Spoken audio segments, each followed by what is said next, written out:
Baik, Assalamualaikum warahmatullahi wabarakatuh. Perkenalkan, nama saya Sandi Kurniawan. Saya dari kelas 2F Agroteknologi akan menjelaskan sedikit tentang proses fotosintesis. Nah, jadi sebelum ke materi, saya akan menjelaskan dulu apa itu fotosintesis. Jadi, fotosintesis merupakan proses reaksi kimia yang terjadi pada tumbuhan.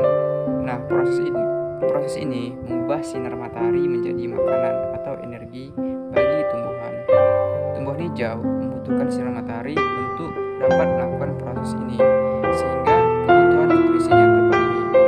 Tumbuhan hijau dikategorikan sebagai organisme autotrof, yaitu organisme yang mampu membuat makanannya sendiri. Pada proses ini, energi cahaya matahari bereaksi dengan 6 molekul karbon dioksida serta 6 molekul air, yang nantinya menghasilkan molekul glukosa dan 6 molekul oksigen dengan persamaan 6 CO2 tambah 6H2O tambah cahaya dan menghasilkan C6H12O6 tambah 6O2.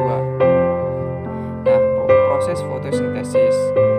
Proses fotosintesis ini berawal dari karbon dioksida atau CO2 yang diambil oleh mulut daun pada malam hari. Kemudian air diambil dari dalam tanah menggunakan akar tanaman. Air dari dalam tanah dibawa oleh suatu sistem transportasi pada tumbuhan melalui xilem dan floem. Ketika cahaya matahari muncul, zat klorofil pada daun akan menyerap cahaya tersebut sebagai energi utama dalam pembuatan glukosa. Nah, pada proses ini, glukosa yang dihasilkan akan menjadi bahan dasar yang nantinya akan diolah kembali menjadi zat makanan seperti protein dan lemak. Nah, ini adalah gambar proses fotosintesis.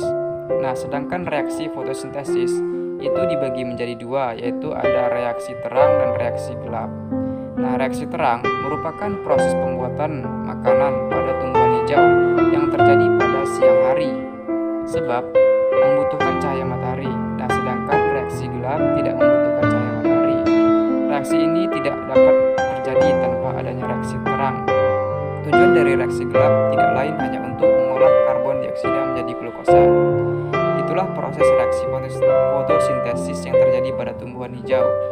Nah, proses ini ternyata membawa dampak yang baik bagi makhluk hidup lainnya, seperti mengurangi karbon dioksida serta menghasilkan oksigen yang menjadi kebutuhan makhluk hidup seperti manusia dan hewan.